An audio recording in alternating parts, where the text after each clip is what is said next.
Welcome to Dialogues in Afro-Latinidad, a podcast dedicated to amplifying and elevating Afro-Latinx histories, cultures, and communities across the Americas and beyond. I'm your host, Dr. Michelle Reed Vasquez. Join us for conversations with experts and artists to learn more about Afro-Latinidad. Venga. Hello, my guest today is Dr. Beau Gaitors. Originally from the South Side of Chicago, he is an assistant professor at the University of Tennessee, Knoxville. His research focuses on Afro-Latin America after the abolition of slavery in Mexico and across the region. He received his PhD from Tulane University, an MA from Purdue University, and a BA from Brown University. Prior to teaching at the University of Tennessee, he taught at Winston-Salem State University and Muhlenberg College. Thank you so much for joining me today, Beau, and welcome to the Dialogues in Afro-Latinidad podcast. Thank you. Thank you for the invitation and for such a warm welcome. So let's jump right in. I know that you grew up, as I said, on the South Side of Chicago from the Harold Ickes, Inglewood, and Morgan Park neighborhoods, and now you're a scholar of Afro-Latin America and the post-abolition history. So tell us how this all got started. How did you become interested in this kind of work? Yeah, it's really, to me, it's one of those things that you can't chart the path, but you come across different people that open up doors for you and open your eyes to things. So coming from Chicago, you mentioned I attended Brown. And so it was a shift leaving from Chicago to Rhode Island. I have a really big family, one sister, six brothers. Like we're a big group. But that was a shift and I kind of felt alone, isolated, but I was also into sports. So I played football. And one of the things that happened when I arrived at Brown is what I like about the way that it's structured is you get an advisor that's not really connected to what you want to go into. So I thought that I was going to be an investment banker. I wanted to go into economics. That was my thing, or at least I thought. And the advisor that I had was Professor Anani Jagenyu, who was a political scientist and Brazilianist. And so I took a course for his. It was called Blacks in Latin American History and Society. And so I had Econ 11, micro, macro, these economic sociology, and then this Africana Studies course. Mm-hmm. And it was by far the most fascinating, intriguing, challenging course that I had. And one of the things that stood out to me is it had to be the second day of the course. He was going through an old slideshow, and I mean like a projector. He was going through these images and of African descendants in Latin America. And there was a woman, and I've told this story to several people and in other interviews, but this is the aha moment for me. There's a woman who looked exactly like my sister. And I mentioned that I have six brothers, one sister. Like my sister, that's my BFF. But I saw this woman. So in class, I raised my hand and said, Professor Anani, where is that? And so he said, it's Brazil. My response was, no, it's not. And he's like, I was a little vocal and, I had not an air about myself, but I felt like that's not Brazil because that looks like my sister. And the images that I had seen and heard about from Brazil in high school were not of African descendants. And so it was sort of this back and forth.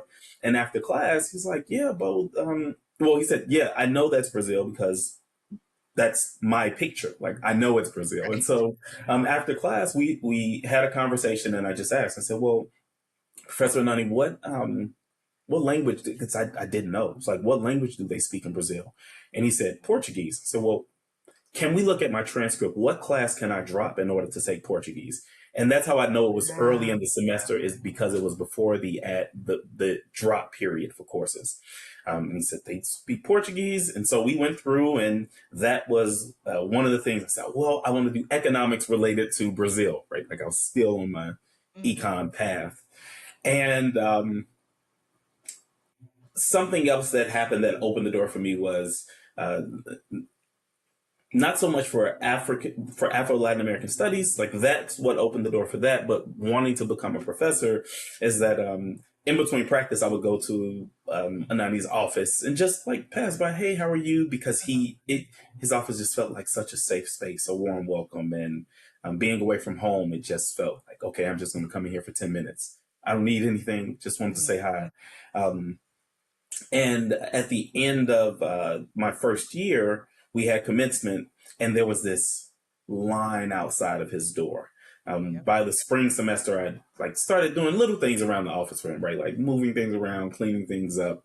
Um, and what ended up taking place is that day, commencement is also reunion time at Brown. And so that day, there's this long line, and I'm in the office. And so afterwards, I came back later and I said, hey, and I just had a quick question. All of those people, they were all Africana studies majors or political science or Brazilianists. And it's like, no, the last person is a surgeon. It's like, wait, what? And these were individuals, not just by themselves, they had their kids with them. And I could hear some of the conversations, and they're like, yeah, this person changed my life. This professor changed my life. And for some of them, they had taken one course with him, and just the compassion, the interactions, the encouragement. And so for me, like my idea when I went to college was I'm going to help my family. The goal is I'm going to help my family.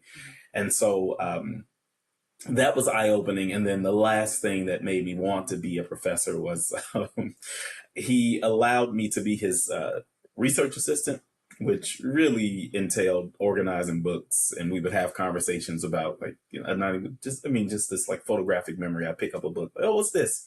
And he'd give me the insights.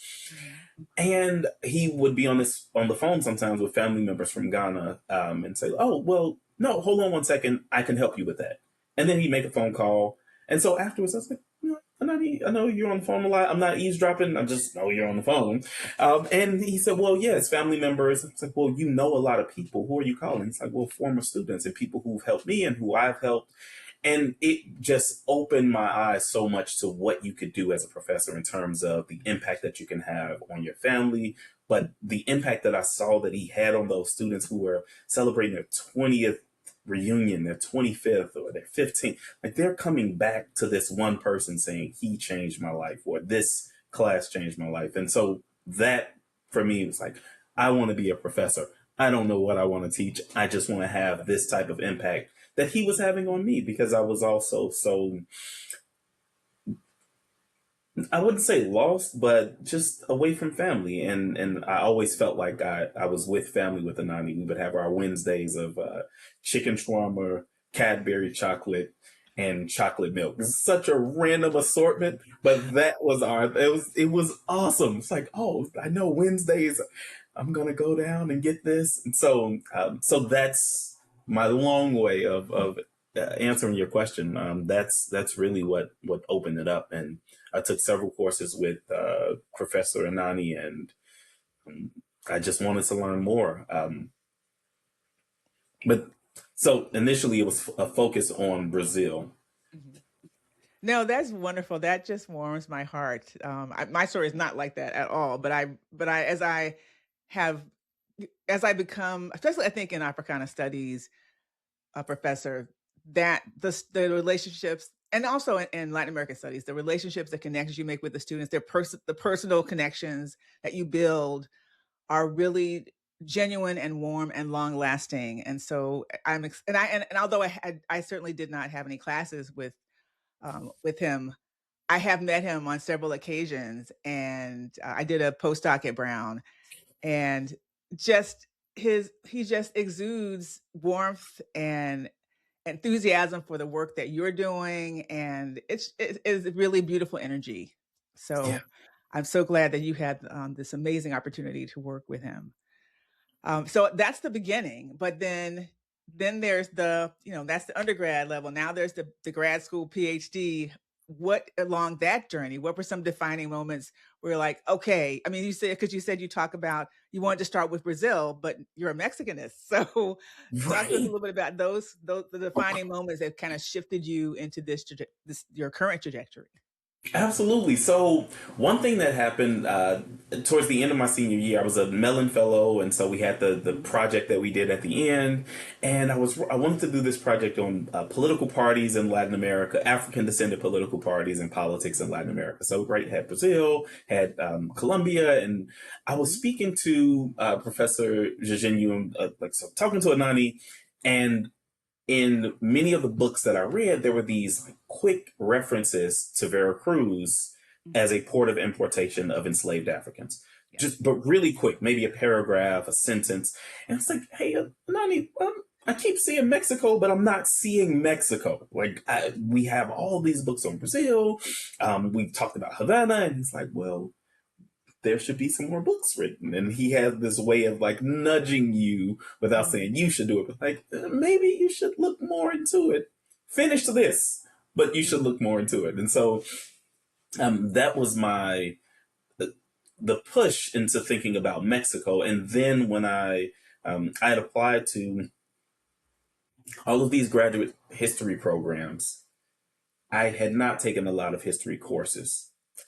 So I Ah, didn't get a okay. lot of acceptance letters, which was okay. A really good friend of mine, Diana Lewis, Diana and Heather, we did Heather Moore. We did the Institute for Recruitment of Teachers together, and so at the IRT, you send out all your applications, and people were getting all of their acceptances. And I remember telling Diana, I just need one. I can only go to one. I just when I get the one, I'm going to hit the ground running. They will be happy that they accepted me. And so it was, I was accepted into Purdue. It was a dual MA to PhD program.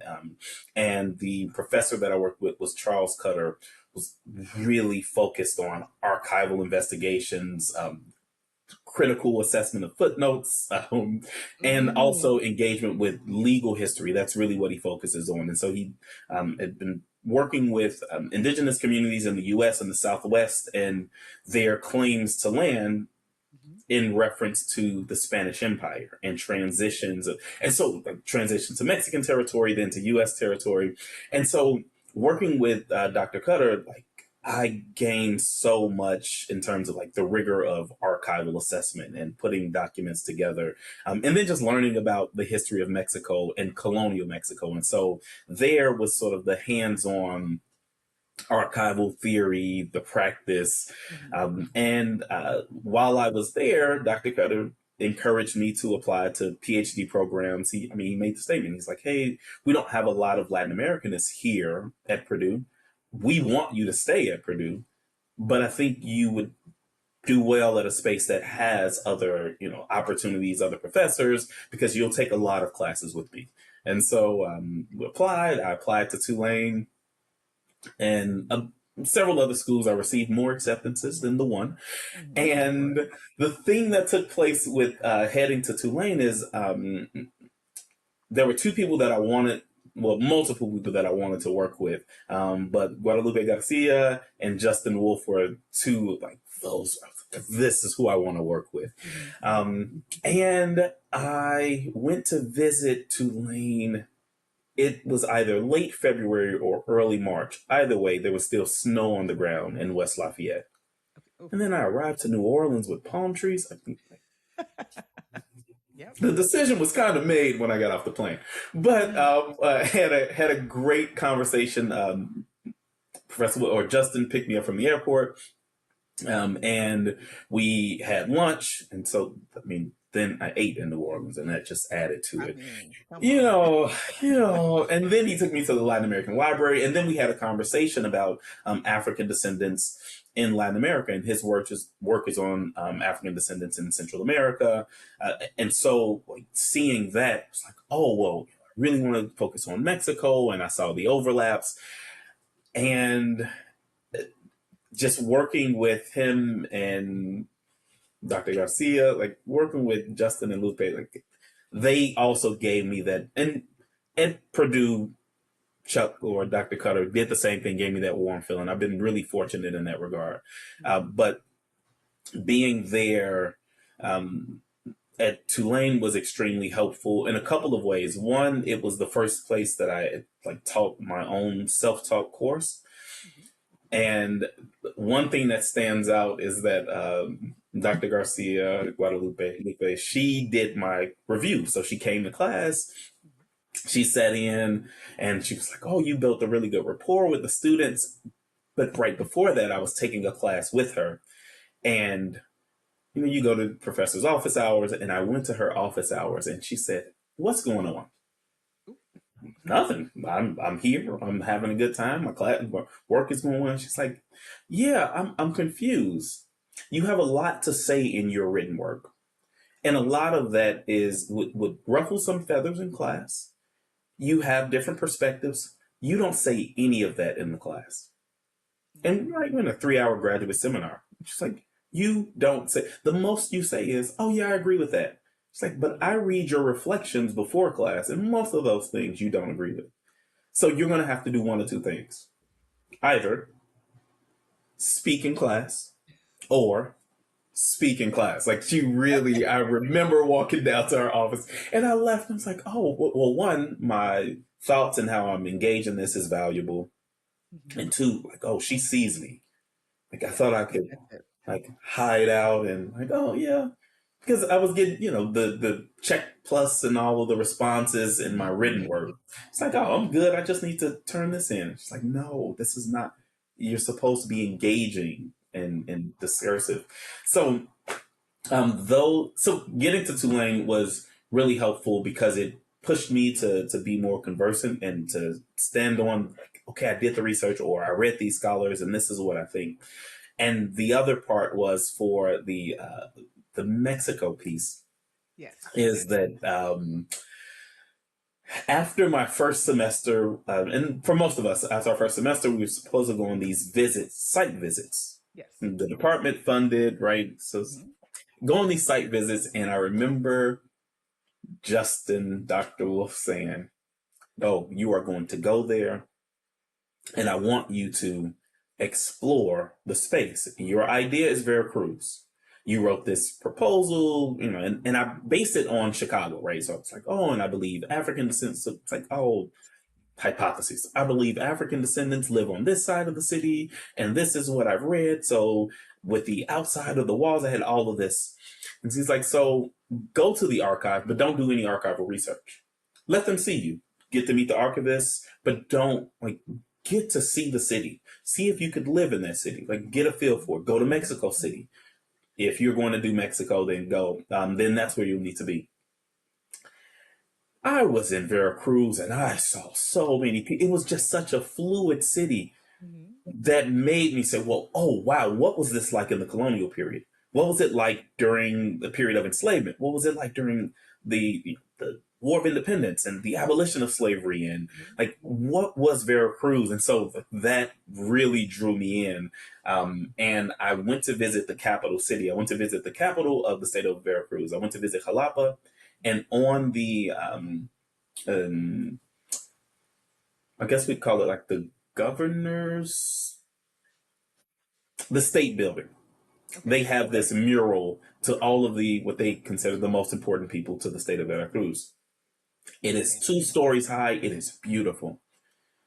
But on the main street, there is this image of an African descendant with his arms up, chains coming from his arms. The chains are broken. There are dogs in the background. It is so vivid.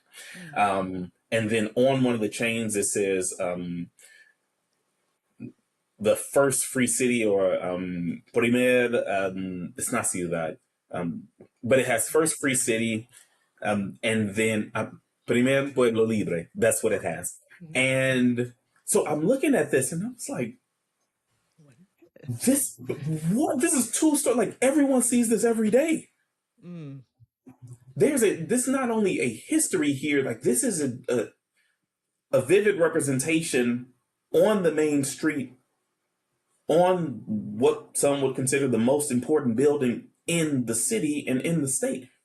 What? And I had a group of friends, so I asked them about it, and they're like, "Oh, that's Yanga. You don't know about Yanga?" And so they are telling me, and it was so, like, for me, it's like, oh, yep, Veracruz. This is it. This is it. And so I came back and, I took notes because Anani always told me, like, you have to have your journal whenever you travel. So I had my notes and came back and sat down with Justin. Yeah. And Dr. Wolf and I went through and he's like, yeah, that's the place. That is it. And so that's how I ended up with this focus on not just Mexico, but Veracruz in particular was through those experiences. No, I mean, that is really important. I think, especially if you do anything outside the US and particularly in Latin America. I know for me, I think my advisor in grad school, I think she was a little concerned that I might not be able to handle Cuba. I think she just, I think she was a little worried. I was like, and so I was like, well, I'm going to go. And I think I went for a conference to just so I could get a feel. And I tell people this, that when I got off the plane, I felt like I was home. Like it was just a very surreal, like I've been searching for this place and it is part of my family's heritage, but I had never been. And so, but so there's that part, but also the everyday, the living, the working, the being in the archive, that it can be stressful and difficult. But also getting to know the city, like you said, getting to know the colonial pieces and just imagining walking in the footsteps of the people that you are, the voices and the people that you are exploring. That for me was like, that got me, and I was like, okay, this is what we're Yeah. doing. But I also say, if I had gone to Mexico first or Brazil first, I might be doing that because equally as fascinating and amazing. And so whenever I can get to those places that and really explore the population of African descent, I am there. So, but yeah, but it's important to be in those spaces to see if that's where you can really do the work and thrive and make the connections and see the significance and be able to be in it and not be ready to go every time right after you get there at the situation. Right. So I know that we talked a little bit earlier, you're really passionate about sharing these untold stories of people of African descent. So tell me more about how you were drawn into doing this. You mentioned it a little bit in terms of family and then your undergraduate research, but I guess what sustains your commitment to telling these stories? Yeah, it's a combination. I think for Mexico in particular, it was, I started to do the research at a time where African descendants were receiving more of a voice in reference to the state. So like, the communities have always been there. Regionally, they're recognized, but as far as overt state recognition, Mhm. there's this process, especially leading up to the 2015 interim census, where the Mexican government officially placed Afrodescendiente in the census again. And that's the first time since the 1830s. And so, like, it was this moment that I was there where there are all of these roundtables and community events and all of these things that were these attempts to make sure that these communities, primarily in the Costa Chica, so in Guerrero and in Oaxaca and in Veracruz, but to make sure that they were represented. And that was one driving factor. The other thing was funny because once I decided Veracruz was the place, I went and I stayed with a friend who lived in Mexico City. And so we would go out and people would meet me and they're like, oh, pues, ¿de dónde eres? ¿Eres cubano? Or Uh-huh. Uh, quickly, oh, you got to be Cuban. And it was fascinating to me to be in Mexico City and people say, well, you must be Cuban. And then when I would travel to Veracruz, people were like, oh, pues, eres de Coyolillo. They would mention these small towns or these mhm, localities, or oh, well, maybe you're from Tampico, from other states along the mhm, coast. And like, oh, there are also these regional histories where in certain regions they're like, no, no, we have African descendants here. yeah. But there are other regions where they're like, no, you must be from another country or somewhere else or Mhm, another generation of. And so that was also a push for me because, we talked a little bit about it and I mentioned these sort of untold stories. On the one hand, it's things that I want to teach and share and learn about. For my students and family members, but also there are individuals who live in those spaces who don't know much about it. And then there are individuals who know so much about it, Yeah. but they're they don't get the platforms, and so I was fortunate enough to go to some of those communities with the small group of friends that I have. That is another story. Who not forced me. They made sure that I learned to dance salsa. I, yep. That's a See? yeah. We have to get to that now. But they would take me to these communities, especially Carlos. We went to these different communities, and we would find community leaders and just sit down and have these interviews. And these individuals would go back generationally, like, oh well, my family members did this and worked on a sugar plantation, or individuals fled here, and so learning all of that for me also was sort of a driving factor at a moment where nationally Mexico was recognizing the position and not just sort of the presence of African descendants, but the contributions to the nation. So it's that combination that really pushed me and continues to push me with the research that I'm doing. No, that's great. I want to shift a little bit to talking about kind of the transnational connections, and I'm just wondering how, in what ways you think of your work as contributing to our understanding of transnational Afro-Latin American communities. Yeah, I think it's a combination. One is you and I talked about sort of the overlaps with the Caribbean, and I just see Veracruz as a part of that story. Mhm. It's on the Gulf, it's connected to Havana, it's connected to Port-au-Prince, it's connected to Jamaica. Like there's this mobility that happens in the city with people coming from all over, but it's also connected to the U.S. And even in the book that I'm writing, and some other scholars have mentioned it, like Alice Baumgartner, Maria Hammock, Michaela Aldane. Like they've talked about African descendants, African Americans moving into Mexico when Mexico abolished slavery in 1829.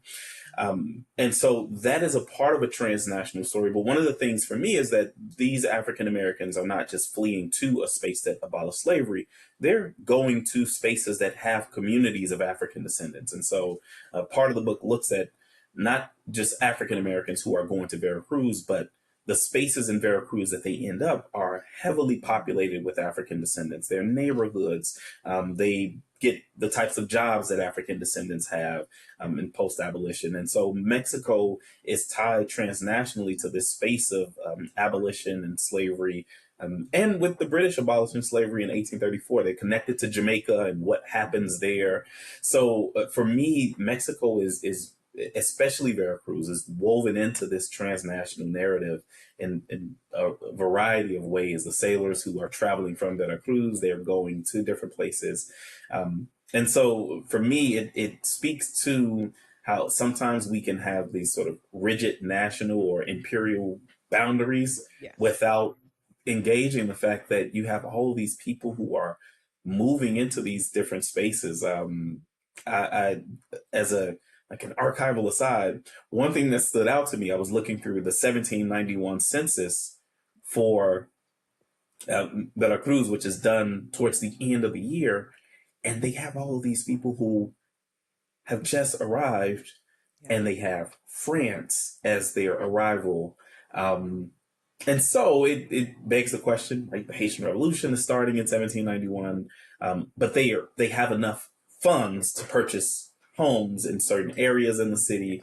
But also you have African descendants who are listed as sailors, or the city is a part of this transnational space, but the inhabitants are transnational. They're women from New Orleans who own businesses. So it's all of this that's happening that, for me, makes it important for us to talk about this transnational nature of Afro-Latinidad. Like it's not just Afro-Mexican, but they're part of a diaspora where there are these connections that take place.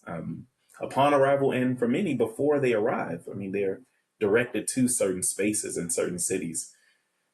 Yeah, no, I think it's important to keep the understanding of the mobility of these people, especially the connection to the Caribbean and to Mexico and that those coastal spaces, because it is just this kind of ongoing back and forth that we often don't get to see, but more and more scholars are highlighting that. So I really appreciate you bringing that point up.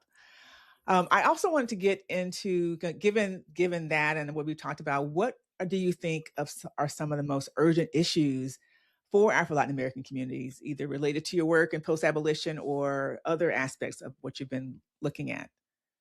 Yeah, I think one issue is um, recognizing significantly their not just the presence but the actions that they took place in. So, if I'm speaking specifically about my work, the role of African descendants in the independence movement, and Veracruz becomes a space of invasion, unfortunately, but it's African descendants who are there who defend the city during the when the Spanish try to reinvade, when the French invade in for the Pastry War, when the U.S. invades. It's African descendants who are there, both inhabitants and militia, who are there defending the space. And so we get these narratives of people defending the space without getting to the particulars and why it's African descendants in Veracruz.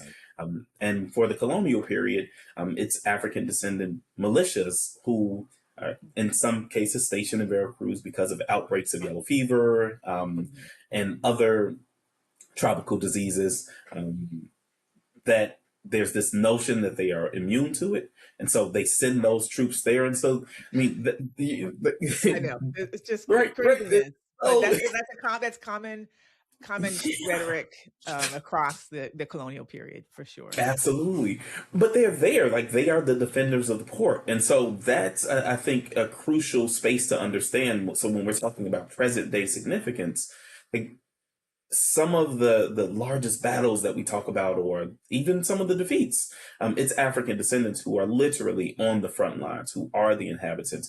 But they're also the individuals who go back and rebuild these spaces after conflicts.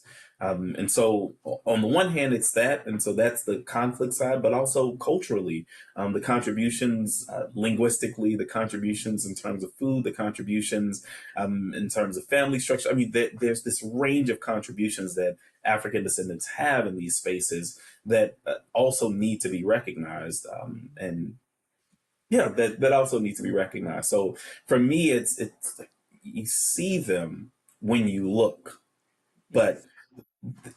it's easy to overlook them if you are, trying to intentionally. And so, for me, it's important to understand as they say in Mexico, the different roots of the nation. And so this is one of those roots, and I think is extremely important foundationally. So I mentioned Veracruz, but across, I mean, they during the period of enslavement, I mean, Spain is exporting silver, but it's indigenous and African descendants who are working in the silver mines, Mhm. in like San Miguel de Allende. And Mhm. so you have these roles where we look at the Spanish Empire as doing this. It's like, yeah, but who are the hands on? Yeah. Or defending certain territories, or expansion and exploration. So for me, it's really important to understand the position of African descendants because it helps to understand the nation more, but also the connections to other spaces. And we can say that for Mexico, but we can say that for a variety of.